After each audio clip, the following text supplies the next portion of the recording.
right, folks, in this edition of Now Playing, here in July, the first few days of July, and we're going to talk about Christmas and a festival. And I want to introduce you to Jonathan G. Galvez, who wrote a play which is running at the Rogue Theater Festival, because that's another thing I wanted to tell you. Theater festivals are back. Jonathan, welcome to the show. Hi, Roger. Good to be here. Thank you. I'm glad to have you here. Now, let's begin with the quick question of a Christmas story. Yeah. Tell me about this Christmas story and how you got into the Rogue Theater Festival. So it's called The Return of the Christmas Stars. It's about a holiday singing group who, after being broken up for 5 years, decides to come back together for one night only, even if it kills them. And it's a show that I wrote a few years ago that me and my roommate / director, Kristen, and I wanted to do it because it's such a fun show. And we tried to get it up a few years ago, but it didn't happen. But then when theater was coming back and the Rogue Theater Festival came about, I'm like, you know, it'd be a really fun show to do. So me and her, we decided, you know what, let's just do it. Yes, it's a holiday show in July, but you know what? Given the heat going on right now, I think we can use like a little thought of Christmas. So well, there we are. I'll tell you something. My youngest daughter, she'll be humming Christmas songs in all throughout the years. So she loves Christmas. I think a lot of people love Christmas. And also it's fun to get into, you know, that sort of feel good mode. Tell me what the story's about, a little bit more about the story. So basically these 5 people, they're all very different personalities, but they were together as a singing group. It's one of those things where it's like, it's that song that Christmas people who are singing on the radio every holiday because they get radio airplay and they get stuck in your head and they're singing all these things. So when I was pre-producing this thing, I was playing a bunch of Christmas songs in April, which, you know, I'm sure the neighbors loved.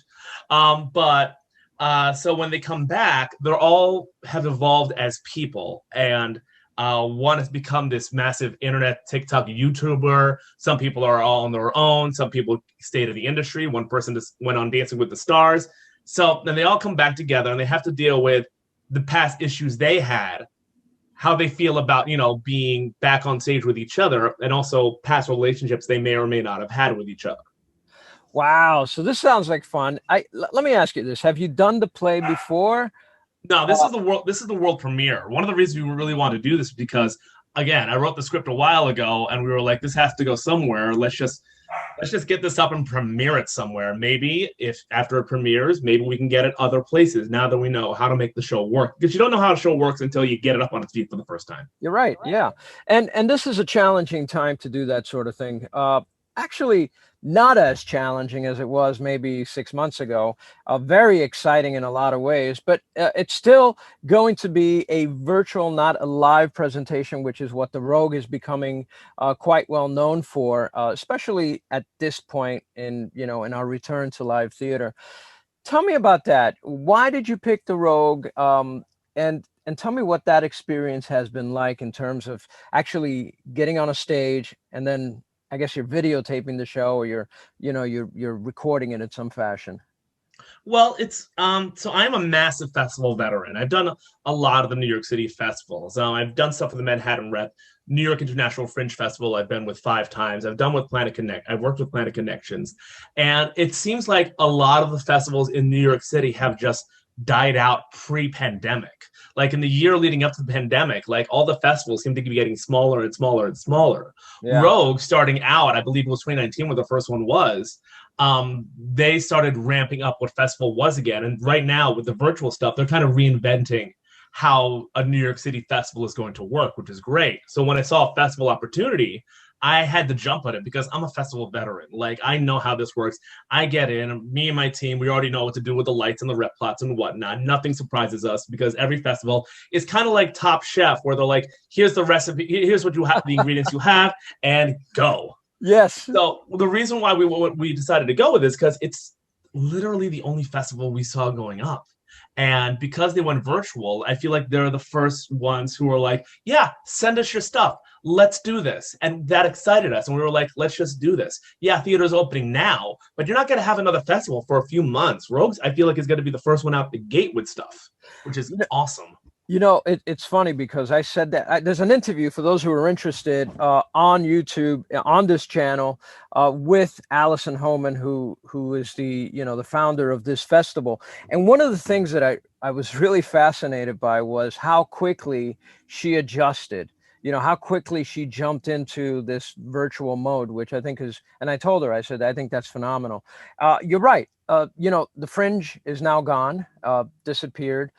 Planet Connection is very different from what it was. Manhattan Rep Theater. Is it Manhattan Rep Theater? Yeah, Manhattan Rep Theater. They're That's still Ken around. Wolf. They're still doing stuff. Ken Yeah. Wolf, yeah, Ken Wolf, great guy. He's still very active. Has also shifted, And then there's a few live ones that are coming back this year, like the Broadway Bound Theater Festival. So festivals have had a tough year, but Allison, she just kind of knew what to do. Now, you did this play on a stage Mm-hmm. and you recorded it. Tell me about that. How was that experience? Was that different from other experiences, or was it an easy shift? Oh goodness. Well, first of all, we were told we were doing it on a stage at the uh the upstairs loft at the Players Theater, which is the space I know. I believe Yeah. it may be like I think it's one of the first spaces one of my plays has ever gone up in. So that was nice. So I know the space well, and just the idea of doing it in a theater with actual lights and actual audio was great. The weird part about it is that we had to have no audience. Yeah. And like you a lot of we were wanted a number of actors, and a few of them were like, I don't know how I feel about doing this without an audience, because that's kind of half of why I do theater. And we totally understood that, because we were in the space, the actors were performing, and then we gave the direction of try to make room for laughs and these people that laugh over the internet. And we're like, oh my goodness, that's like a totally different muscle, having to wait for laughs in a funny moment. There's no one laughing with us. So doing it in a theater was great, but at the same time, it's like we're performing to blackness. Like, Yeah, that is a challenge. And you know what? That's funny because I've now been involved in festivals and in theater for, quite a long time, pretty much all my life. And I've been familiar with the festivals. But you're right. I never really thought about the actors playing to, no audience in a theatrical presentation, which usually feeds off of the audience so much. And even as an actor, I haven't done it. I'm okay with doing video and doing films and things like that because you expect the audience not to be there. But you're right. That's so. But I'm sure they overcame that. Um, and you told me earlier before we started this interview that the show's in the can and everything. How does that feel? How did you shoot it? Did you try to shoot it straightforward like a play? Did you do close-ups? Did you move the camera around? How was that in terms of the production? here's the other weird part about it is that, and I have now a new appreciation for film writers and film actors, because right now, yes, we got it up on stage, we performed it, the actors did an amazing job. We have no control over how this thing is being presented in the end, Yeah, because they filmed the Rogue Theater Festival filmed it graciously. We don't have the tech to film it of any quality ourselves. It was a single shot, as far as I'm aware. Um, so like I don't know how it's coming together in the end. It's kind of like we've left it to the editor's room. We're gonna sit back. We did our thing, and now we're just gonna hope it comes out well. I don't have 100% idea of what it's gonna look like in the end. I know my actors did a great job. I know my tech people did a great job. So how it looks like in the final product, I leave my faith in Rogue, because I believe they know what they're doing. they do. They do. I've worked at Allison for quite a few years now, and she surprises me. Again, if you watch that video, you'll see that I tell her I'm like shocked at how much she knows at such a young age. They did a festival, believe it or not, last year in the middle of COVID. They did something similar, and they pulled it off. Now, here's a thing that maybe you can encourage your actors to feel good about, and that is that with this type of digital presentation, unlike a festival where you're limited to whoever or whomever comes in the door and buys a ticket, your audience base could be anywhere. So you can actually have actors who have family on the West Coast, you know, jump in and watch the show. And that's a wonderful thing. How do you feel about that? How do you feel about taking your work, put it in a digital format, and kind of seeing it there on the internet for some time to come? How's that work in your head? Well, first of all, I have a theater company that I co-produce, that I work with, that I co-founded, and we put one of my plays up last summer as part of a virtual Zoom production. So I was able to have my family see my piece all the way in California, Las Vegas, That's Tennessee. great. So that was a first. And anyone who wasn't at the premiere, my coworkers were curious, and so I sent them the link to it so they could watch it when they could, which was fantastic. I also had a company called the Waystation Companions, where we were doing Shakespeare adaptations. Where the second COVID hit, we're like, okay, we're going to virtual. What are we going to do? And Yes. so we're doing a Mafiai's Macbeth. We're doing a Shakespeare version of an episode of The Office, and we're creating all this stuff that anyone can see, and it's kind of kind of awesome because we don't have to like cajole people to come to this place at this time, and they're like, oh no, the subway's not running, oh no, it's raining, oh no, I can't get a cab. Yeah. Now, like, you have no excuse. Yeah, exactly. Tell Yeah. us just before we move on, tell us about the name of the theater company and where people can, the website or what have you, where people can go and see that presentation that you did earlier. Sure. The play was called Facing It, and it was with an organization called Theatrical Gems. And if you look up Theatrical Gems on YouTube, I believe the channel comes right up. Great. And one of my plays is there, and one of the pieces I also worked on with them is a Shakespeare adaptation of The Princess Bride, called As You Wish It, Cool. which is also up with the Theatrical Gems YouTube. Now, you're a pretty well-educated guy. You have is it a master's in playwriting? I have an MFA in playwriting from Holland MFA University. in playwriting, and you've written quite a few plays. Tell me about yourself, how you got into playwriting, why you went for an MFA, and just a little bit so we get to know you, Jonathan. I got into playwriting because I could.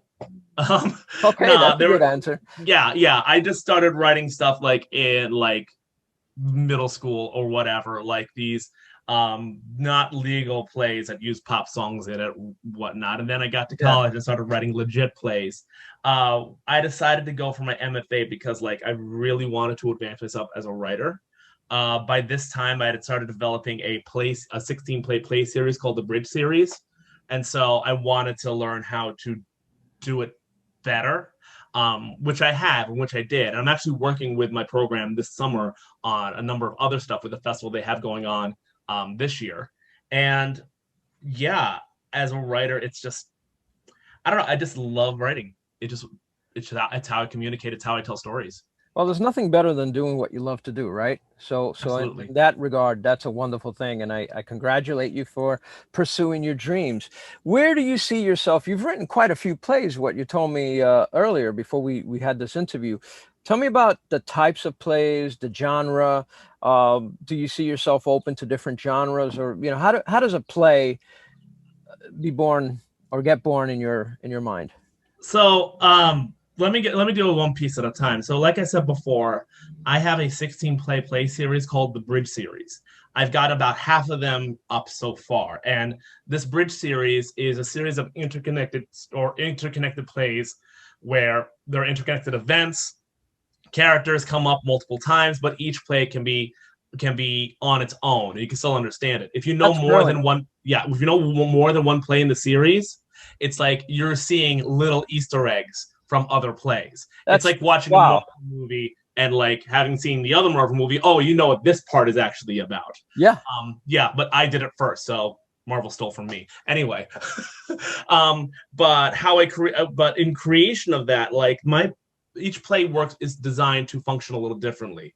One play, for example, is just one set with two characters. Another play is a memory play where everything is being talked of backwards. One play is in three parts, where one is literal, one is absurdist, one is a little different. One is on the extreme end is a superhero dancical, where everything, instead of being conveyed through like vocal song, all the emotions are conveyed through dance. And it's a female superhero. That's amazing. Yeah, each play is designed to be significantly different in a different style. But the way I get to that is that I almost think, what's the middle going to be? Because I write to the middle, and then I have to wrap the rest of it up. That's just how my brain works. Also, like the one sentence slug line. If that doesn't interest me, it's not going to interest anybody else. That's a pretty clever approach. Funny you say that, because I watched every Marvel movie with my son during COVID. And you're right. It's so well into, even now when they're doing, the series like Loki and things, like, so interconnected, and the little Easter eggs. It was just incredible. Where can people see this series of 16 plays? The series of 16 plays. I'm on the New Play Exchange, is where I'm starting to post a lot of the plays for people to read. For legal reasons, because I oftentimes use equity actors and legal reasons like that. I don't have a lot of them posted on YouTube, with the exception of the one with Theatrical Gems. Facing Right. It is one of the 16 plays. Yeah, and also I have like two websites, JonathanGGalvez.com and thebridgeseries.info, which has Great. more information about those individual plays. Well, I'll make sure to put that on the, on this video, so people can, find you. Jonathan, this is, I'm really excited about the Rogue Theater Festival. Where do you see something like this festival, or the numerous other festivals that you've done, or your work? Where do you see yourself going? I mean, do you want to write a Broadway play? Do you want to write for television? Do you want, a series, a web series, TV series? Tell me, as a writer, what are your aspirations? My roommate often tells me about this goal and dream of hers of going to the Tonys for my Tony nominated play, which sounds fantastic. I would love that if that happened. But at the same time, doing that, the world of playwriting is 10 million people going for, no, 10,000 people going for one cheeseburger. Yeah. That's the reality of it, at least in my view. But in like 5 years down the road, I still want to be writing. I'd love to be produced and not have to pay for it myself. I believe that's the long-term goal of anyone who's ever done a festival, because oftentimes with festivals, you're paying for everything yourself. Yeah. So I've only been produced by someone else once in my entire life. I'd love for it to happen like multiple times and retire on royalties. That's the 30-year plan right there. Right. But with festivals like Rogue, I mean, the Rogue gives opportunities to get work up, to get it perfected. And I think people have this idea that the festival is like a goal point. And the reality is that festivals like the Rogue, like what Fringe was, like what Planned Connections was, is kind of like should be a launching point, not, fame-wise or getting money-wise, but creative-wise, in how to advance a piece by just getting in front of an audience. I have dealt with a lot of, festival playwrights.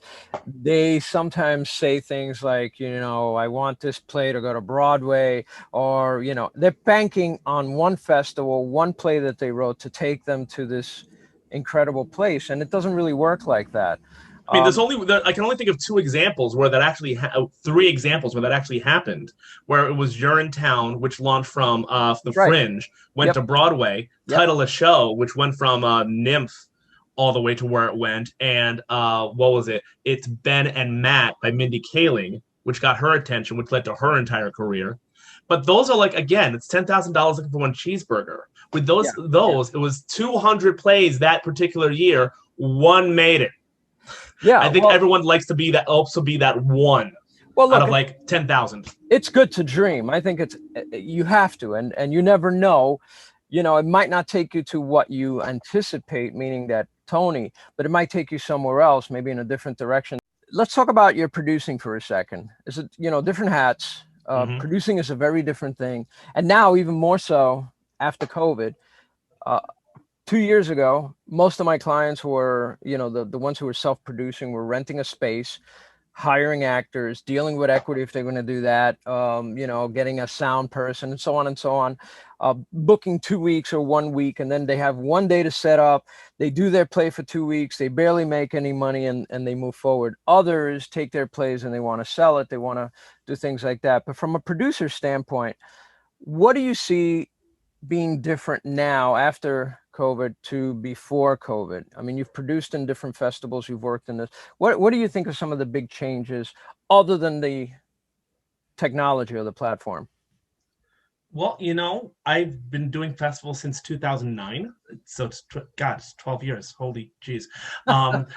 So just in the festival world, in the time I was, before COVID, it had changed significantly. Like in 2009, one or two shows of 200 shows needed a projector. fast forward to the last time I was in the Fringe in 2018, 2019, almost every show was using a projector except mine. Yeah, there you go. Because I'm used to like not having to rely on technology. But now with COVID, people are turning more to technology, and there's a double-edged sword with this. I mean, yes, you want a live audience, but at the same time, you want to perform. Yeah. Live audience is great. I honestly feel like this will allow more opportunities for more performers and actors and producers to connect with each other. I'm working on a festival reading now where like a lot of the actors are in different time zones, which Yeah. would never happen. And like, I would never work with these people otherwise. But at the same time, like creating Zoom theater, so you can see it from the comfort of your own home. Like, where is the line between theater and film? And I Yeah. think that's where it's starting to get a little blurry. Like Rogue Theater Festival, I totally respect them for what they're doing now, and they're encouraging like it to be total theater. But here's the thing: at a certain point, what's the difference between theater and theater and film? And I feel like that's got to be a question that festivals are going to have to face eventually, because it's one thing to film a theater piece. It's another thing where you're filming a theater piece, but you're doing it from different angles. Like, Yeah. where's the line there? It sounds like to me like you're really in the right place at the right time and thinking in the right way. And for that, I congratulate you. Something I love watching, there are reactions to the scene in Endgame. Not gonna spoil anything, but like that epic one scene in Endgame, and there are reaction videos all over YouTube. And I'm like, the way the audience in a movie theater reacts to that kind of thing, it kind of calls back to what it's like to viscerally feel something with a crowd of people. And that's kind of what theater also feeds into. Movies can't accomplish that all the time, especially the Marvel movies. They only accomplish it like twice in the last 10, 15 years. Theater, that's happening every single night where the audience is viscerally feeling the same thing. Yeah. So there will always be a need for live theater. I honestly believe that, because and the second you feel that the first time, once you're past watching everything on a screen, the first time you feel that, you want that again and again and again. And that's why theater has stayed alive for over the centuries, because you want to feel that thing with a live audience. Theater won't die because it's on Zoom. It just, the second when you get them back into a room with other people, they're like, oh, I need more of this. Totally agree. And that was a good example, the Marvel, right? Again, that conversation comes up with other producers and talking about the theater, not mean the theater, but the movie theater. And people are like, well, I don't need to have a big screen. But yeah, you're right. You can't give up that experience of being in a movie theater. Everybody around you is excited that something just happened on screen. Jonathan, before we say goodbye, anyone you want to say thank you to, any plugs you want to make, anything you want to say to the audiences out there? I want to thank Allison with the Rogue Theater Festival. She's been fantastic. As you said, she's a brilliant human being. My director was wonderful, Kristen Keim, and my cast, who was fantastic. I'm going to see if I can do all this off the top of my head. J. Robert Coppola, Ricky J. Duarte, Lauren Gunn, Whitney Gentile, Stevie Roe, and Emily Joyce. They were amazing. They had to pick up learning some Christmas songs in May, which is like, okay, sure. And my team at Theatrical Gems, Jacob and Claudia, because they're kind of co-producers on this piece. And anyone who's helped and supported, because it's great to get theater back. Let's do more. See, you're ready for the Tonys. You're ready. You got everyone. You thank. Oh no, I have another speech in mind already for that one. I've had that for like a decade, but yeah, no, that's for now. Yeah, it's good. It's been a pleasure to meet you and talk to you. I'm very excited about your upcoming production. And again, go see it. It's so easy. You don't have to even go into the city and go to a theater and buy a ticket. You could just do it all online. You can watch from your bedroom with the air conditioner on. So Jonathan, congratulations again, and very, very, very nice to meet you. Yeah, nice to meet you too. Great talking with you today.